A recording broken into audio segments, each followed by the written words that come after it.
So hi guys, welcome back to another video and I hope कि तुम लोग बहुत ही ज्यादा अच्छे और मजे में होगे। वीडियो में आगे बढ़ने से पहले कहना चाहूंगी कि अगर तुमने इससे पहले का एपिसोड अब तक चेकआउट नहीं किया है तो यहाँ आई बटन पे उसका लिंक आ रहा होगा, पहले जाओ और जाके उसे देख लो, वरना यहाँ तुम्हें कुछ समझ नहीं आने वाला। और अगर देख लिया है तो बिना किसी देर के वीडियो को शुरू करते हैं। सो होमीज, जैसा कि हमने लास्ट एपिसोड में देखा था जहाँ पर यूहा अपनी पूरी टीम के साथ सन मून एम्पायर के लिए निकल जाते हैं, जहाँ पर कि वो लोग अपने इस रेस्क्यू मिशन को अंजाम देने वाले थे। साथ ही उसने अपने एक एलाइड ट्रूप को भी तैयार कर लिया था जो कि यहाँ पर फेक अटैक करके इन सभी के अटेंशन को अपनी तरफ खींचे रखना चाहते थे, ताकि यहाँ पर यूहाओ की पूरी टीम को मौका मिल जाए और वो लोग सनराइज सिटी में बिना किसी प्रॉब्लम के एंटर हो जाए। यहाँ पर हम देखते हैं कि वो लोग ऐसा करते हैं और सारे के सारे मास्टर्स एक के बाद एक ताबड़तोड़ अटैक करना शुरू कर देते हैं। इसी दौरान हम देखते हैं कि यूहा अपने सारे टीम मेंबर से कहता है कि जल्दी से सनराइज सिटी की तरफ अपने अपने बताए हुए रास्ते से पहुंच जाओ। हर आगे तो हमारे एपिसोड की स्टार्टिंग होती है और हमें दिखाया जाता है जहाँ पर सन मून एम्पायर का जो क्राउन प्रिंस होता है वो पूरी तरीके से बौखला जाता है। वो अपने गार्ड्स पर बहुत ही ज्यादा गुस्सा होते हुए कहने लगता है कि आखिर तुम लोग कर क्या रहे हो, मैं तुम लोगों की वजह से हमारे 400 सोल मास्टर्स इस अटैक में मारे जा चुके हैं, यहाँ तक कि हमारी आर्मी को बहुत ही ज्यादा हैवी लॉसेस का भी सामना करना पड़ा है। आखिर तुम लोग वहाँ पे कर क्या रहे थे? और बस इतना ही नहीं बल्कि हमारा इंपीरियल आर्म के भी पूरी तरीके से डिस्ट्रॉय हो चुका है। मेरा तुम लोगों से बस इतना सवाल है कि इतने सारी फैसिलिटीज होने के बावजूद आखिर बॉर्डर ट्रूप्स वहाँ पर क्या कर रही थी? जिसके बाद हम देखते हैं कि वहाँ मौजूद सारे सिपाही उसके सामने बस सर झुकाकर चुपचाप बैठे रहते हैं। यहाँ पर इन लोगों के इस सरप्राइज अटैक से हम देखते हैं कि जो क्राउन प्रिंस होता है वो पूरी तरीके से बौखला जाता है। इसी के साथ वो कहने लगता है कि श्रेक्स, फाइनली तुम लोगों ने अपना मूव दिखा ही दिया। इसी के साथ वो अपनी क्वीन से पूछने लगता है कि क्वीन बताओ तुम्हारा इस बारे में क्या ख्याल है? जिस पर उसकी क्वीन उसके पास आते हुए कहती है, योर मैजेस्टी, ये कहना बहुत ही आसान है कि Shrek academy versus sun moon empire में कौन जीतने वाला है, लेकिन उन्होंने इस सरप्राइज अटैक में जिन वॉरियर्स का यूज किया है वो बहुत ही ज्यादा सरप्राइजिंग है, क्योंकि यहाँ पर बहुत से सुपर डाउलो लेवल के वॉरियर्स को बुलाया था। पर न जाने क्यों ये चीज बहुत ही ज्यादा मुझे सोचने पे मजबूर कर रही है कि शायद ये उनका असली प्लान नहीं है। यहाँ पर ये सुनते साथ ही हम देखते हैं कि क्राउन प्रिंस थोड़ी देर के लिए शॉक्ड हो जाता है, जिस पर वो आके कहने लगती है कि जरा खुद सोच के देखिए, इन्होंने जो मूव आज यूज किया है ये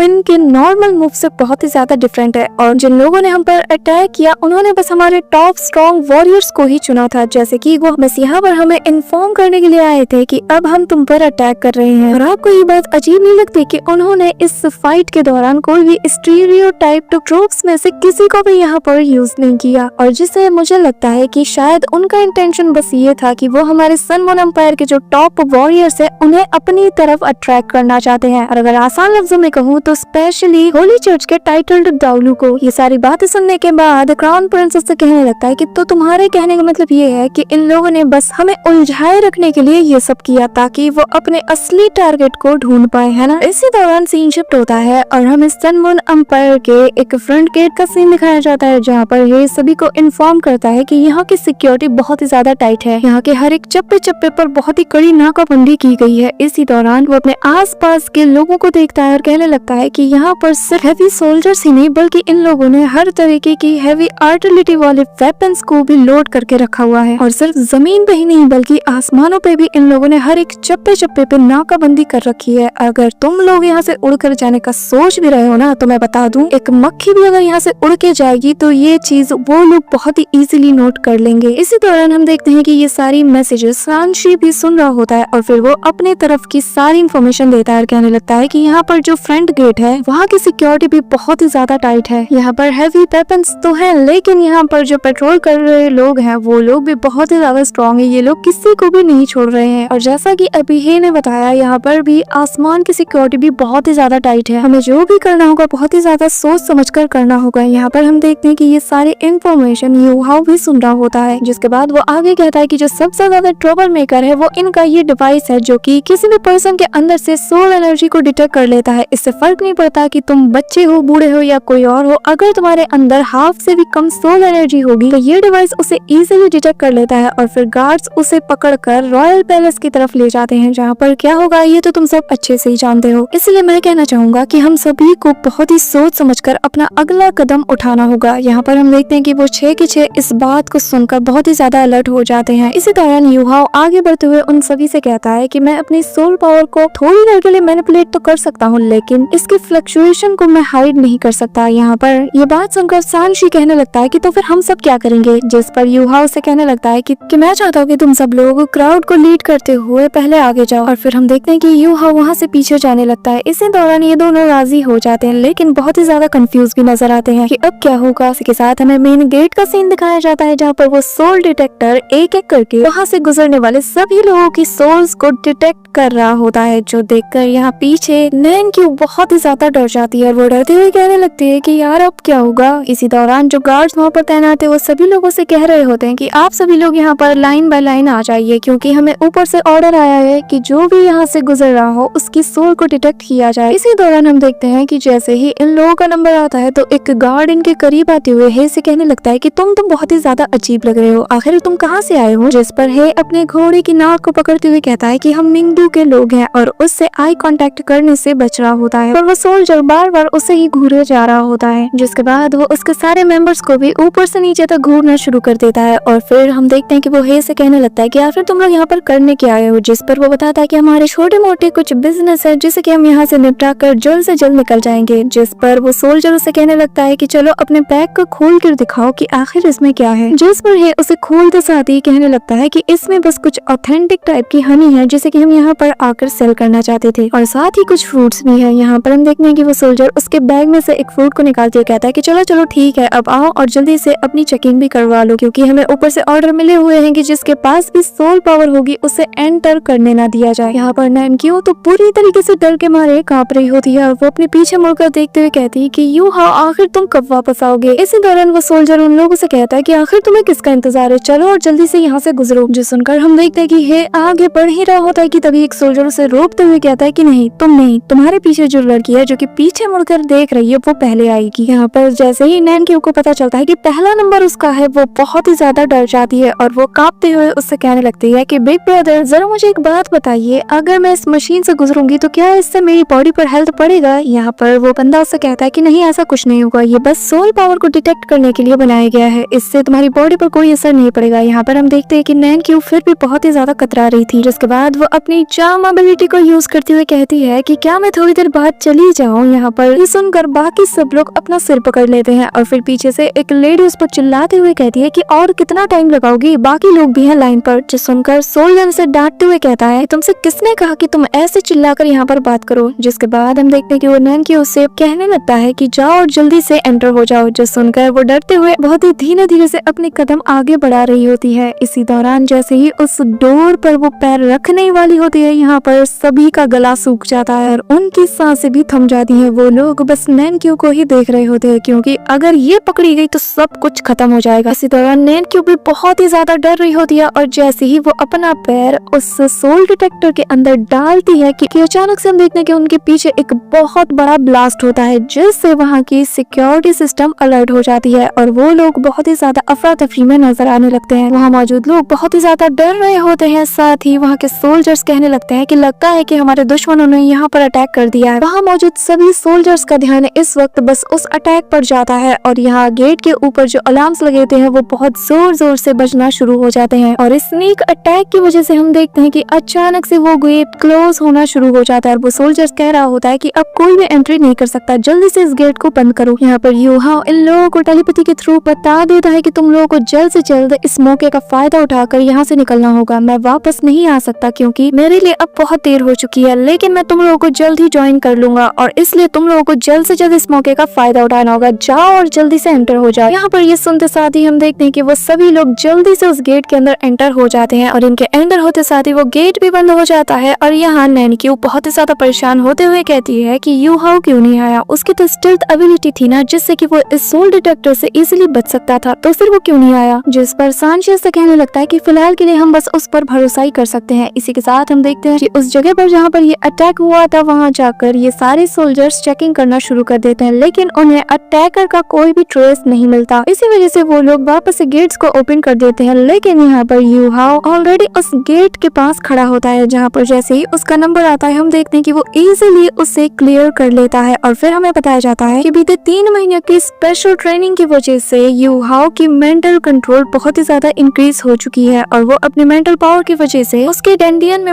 मौजूद विटेलिटी को वो कम्प्लीटली सप्रेस कर सकता है। और फिर यूहाओ आगे चलते हुए हमें बताने लगता है कि मैं बस एक ऑर्डिनरी पर्सन हूँ जिसके पास इनसफिशिएंट मेंटल स्ट्रेंथ है। इसी के साथ नेक्स्ट सीन में हमें दिखाया जाता है कि ये लोग सिटी के अंदर एंटर हो जाते हैं, जहाँ पर ये सभी एक बार के अंदर बैठे होते हैं और उसी का इंतजार कर रहे थे, क्योंकि यूहाओ अब तक यहाँ पर नहीं पहुंचा था। यहाँ पर ये लोग वेट करते करते बहुत टाइम गुजार देते हैं। हम देखते हैं कि दिन से लेकर रात हो जाती है, लेकिन यूहाओ अभी तक यहाँ पर नहीं पहुंचा था। यहाँ पर हम देखते हैं कि रात के अंधेरे में सांची उसकी तलाश के लिए बाहर निकलता है कि तभी उसके कंधे पे एक बंदा आके हाथ रखता है, जिससे वो बहुत ज्यादा डर जाता है। लेकिन अगले ही पल हमें दिखाया जाता है कि ये असल में यूहाओ होता है और वो अपने छोटे भाई को देखकर बहुत ही ज्यादा खुश होते हुए कहता है कि मुझे यकीन नहीं होता कि यार तुम यहाँ पर आ ही गए। क्या तुम्हें कोई आइडिया भी है कि हम सब कितने ज्यादा परेशान हो गए थे? जिस पर यूहाओ कहने लगता है कि मैंने कहा था कि मुझ पर यकीन रखिए। इसी के साथ नेक्स्ट सीन में हम देखते हैं कि वो सभी के सभी 6 लोग एक जगह पर बैठकर मीटिंग कर रहे होते हैं, जहाँ पर यूहाओ आगे के प्लान के बारे में बताते हुए कहने लगता है कि जब मैं यहाँ पर एंटर हुआ था तो यहाँ पर जंग फेंग जुन के अलावा किसी और सोल मास्टर की ट्रेस को मैं सीन नहीं कर पाया, और इसी वजह से मुझे लगता है कि जहाँ पर हॉस्टेजेस को हॉस्टेज बनाकर रखा गया है वो बहुत ही ज्यादा हाई सिक्योरिटी वाला इलाका होगा, साथ ही वो जगह बहुत ही ज्यादा टॉप सीक्रेट होगी। मुझे लगता है कि उन लोगों को अंडरग्राउंड में ही कहीं पर रखा गया होगा। जो सुनते साथ ही हम देखते हैं कि यान की बहुत ही ज्यादा एक्साइटेड होते हुए कहती कि कैप्टन हमें बस ऑर्डर दीजिए, जिस पर हम देखते हैं कि यूहाओ उसे शांत कराते हुए कहता है कि हमारा जो पहला मिशन था वो ये कि हम सक्सेसफुली सनराइज सिटी के अंदर एंटर हो जाए, और वो फाइनली कंप्लीट हो चुकी है, इसलिए हमें ज्यादा जल्दबाजी नहीं करनी चाहिए। जो सुनते साथ ही नैन की समझ आती है और वहाँ पर चुपचाप बैठ जाती है, जिसके बाद यूहाओ आगे कहने लगता है कि हमने हमारे मिशन का पहला स्टेप तो क्लियर कर लिया, और इसीलिए मैं चाहता हूँ कि तुम सभी लोग आज यहाँ पर रेस्ट करो, और कल सवेरा होते साथ ही हम सभी लोग यहाँ वहाँ बट जाएंगे और सनराइज सिटी के अंदर से इन्फॉर्मेशन गैदर करने में लग जाएंगे। लेकिन मैं तुम सभी को एक बात अच्छे से बता देना चाहता हूँ कि हमें यहाँ पर बहुत ही ज्यादा हाई अलर्ट पर रहना होगा और बहुत ही ज्यादा सिंसियरली काम लेना होगा कि कहीं हमारी आइडेंटिटी रिवील ना हो जाए या हम पकड़े ना जाए, क्योंकि अगर ऐसा होता है तो जिन लोगों को इन लोगों ने हॉस्टेजेस बना कर रखा है उनकी जान खतरे में आ जाएगी। जिस पर वो सभी लोग हमें जवाब देते हैं। इसी के साथ हमें नेक्स्ट मॉर्निंग का सीन दिखाया जाता है, जहाँ पर चारों तरफ यही न्यूज बताई जाती है कि पिछली रात हमारे बॉर्डर एरिया पे बहुत से अटैक्स हुए हैं, जिन्हें की हमारे कंट्री के जो डिफेंस सिस्टम है उसने पूरी तरीके से उन सभी को मार गिराया है, और इसीलिए हमारे क्राउन प्रिंस चाहते हैं कि आप सभी लोग हमारे साथ कोऑपरेट करने में मदद करें। अगर आपको कोई भी ऐसा वैसा इंसान नजर आता है जो कि बहुत ही ज्यादा संदिग्ध हो तो प्लीज उन्हें जल्द से जल्द हमारे मिलिट्री के हवाले कर दें। यहाँ पर यही न्यूज चल रही होती है कि तभी वो आगे बताने लगती है कि आज हमारे majesty fire phoenix soul market के एरिया में जो गार्ड्स तैनाती पे लगे हैं, यहाँ पर हमारे मैजेस्टी उस जगह को विजिट करने वाले हैं। इसी दौरान हम देखते हैं कि यूहाओ सभी को 2-2 टीम में बांट देता है और सभी को कहने लगता है जैसा कि हम सभी ने प्लान किया, सांची और ब्रदर जी दोनों साथ जाएंगे, और सांची यहाँ पर एक मर्चेंट का रोल प्ले करेगा और वहाँ पर ब्रदर जी उसका बॉडीगार्ड होगा, और तुम दोनों का टारगेट सिटी के साउथ में बसे कुमेरिकल डिस्ट्रिक्ट में है। इसी के साथ जो सेकंड ब्रदर है उसके साथ ये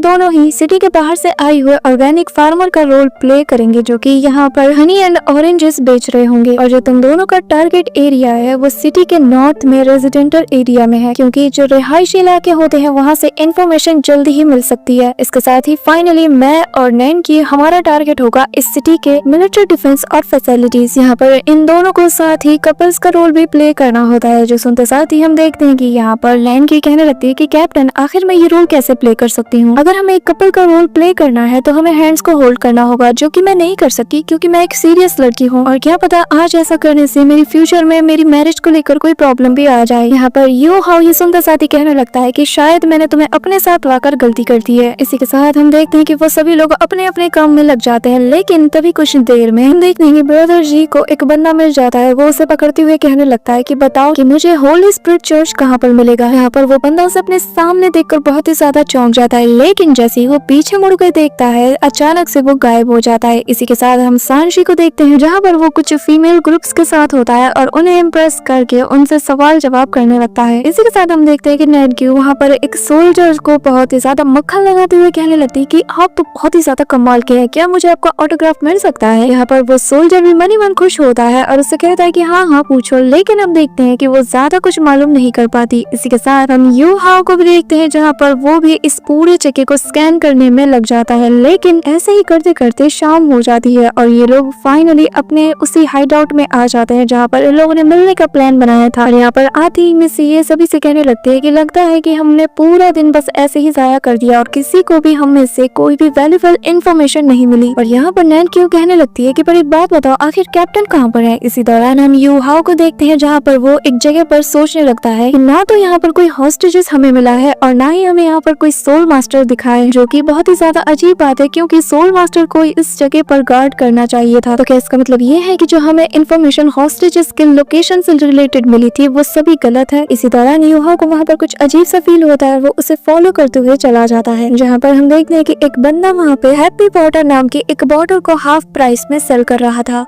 इसी दौरान जैसे ही लोग उसकी शक्ल को देखते हैं वो लोग डर के मारे वहाँ से भाग जाते हैं और वो बंदा कहने लगता है कि तुम लोग फालतू के लोग हो जो बस मेरा यहाँ पर टाइम वेस्ट करने आते हो। जिसके बाद जैसे ही उसकी नजर वहाँ घड़ी पे जाती है तो वो टाइम को देखते ही बहुत ही ज्यादा डर जाती है और फिर वो उस बॉटल को अपने उसी फेदर वाले फैन की तरफ रखते हुए आगे बढ़ने लगती है कि तभी उसके पास से एक टोकन जैसी चीज गिर जाती है, जो कि यू हाओ देख लेता है और फिर उस लेडी का वो पीछा करना शुरू कर देता है। जहाँ पर बहुत ही सुनसान गलियों से होते हुए हम देखते हैं कि वो लेडी एक ऐसी जगह पर पहुंच जाती है जहाँ पर बहुत से गुंडे बदमाश रह रहे होते हैं और जैसे ही यू हाओ वो दरवाजा खोलता है वहाँ बैठे लोग उसे घूरना शुरू कर देते हैं। इसी दौरान एक टकला पर्सन होता है जो कि यू हाओ को बहुत ही क्रीपी तरीके से घूरना शुरू कर देता है। साथ ही वहाँ मौजूद सारे आसपास के लोग भी यू हाओ को बहुत ही क्रीपी वे में घूरना शुरू कर देते हैं। हम देखते हैं कि यू हाओ के एंट्री के साथ ही वहाँ पर जो बाकी के लोग थे अचानक से वो भी अपनी जगह से उठना शुरू कर देते हैं, लेकिन यू हाओ उन सभी को इग्नोर करते हुए अंदर की तरफ चला जाता है, जहाँ पर उसे एक मिस्टीरियस से रूम में से अजीब अजीब सी आवाजें आती है, जहाँ पर हम देखते हैं कि एक लेडी वुमेन को, जो कि असल में एक मैन होता है पर उसने एक वुमेन का गेटअप लिया था, तो उसे चेन से बांधकर हवा में लटकाकर उस पे कोड़ों की बरसात कर देती है और कहने लगती है कि आखिर तुम किस लायक हो जब तुम मेरा एक छोटा सा काम भी नहीं कर पाते। और वो बंदा वहाँ पर उससे माफी मांगते हुए कहता है कि मैंने कोशिश की लेकिन यहाँ पर कोई भी इस चीज को खरीदना ही नहीं चाहता। यहाँ पर वो बंदा बार बार माफी मांगता है मगर ये लेडी वहाँ पर उसे मारती हुई कहती है कि तुम एक बस ट्रैश हो और ट्रैश किसी भी काम के नहीं। ये कहते साथ ही वो उस पर बार बार से उसी कोड़ों से मारना शुरू कर देती है, लेकिन हम देखते हैं कि वो बंदा फिर भी कहता है कि मेरी कोई गलती नहीं, मैं अपनी पूरी कोशिश कर रहा हूँ। लेकिन ये लेडी उसके पास जाकर उसके ब्लड को लिक करते हुए कहती है कि शायद मुझे तुम्हें जान से मार देना चाहिए। इसी दौरान वो देखती है कि कोई छुप कर इनकी बातें सुन रहा था और फिर वो उसका पीछा करना शुरू कर देती है, जो देखते ही यू हाओ वहाँ से 9 तो 11 होना शुरू हो जाता है। यहाँ पर हम देखते हैं कि वो लेडी भी एक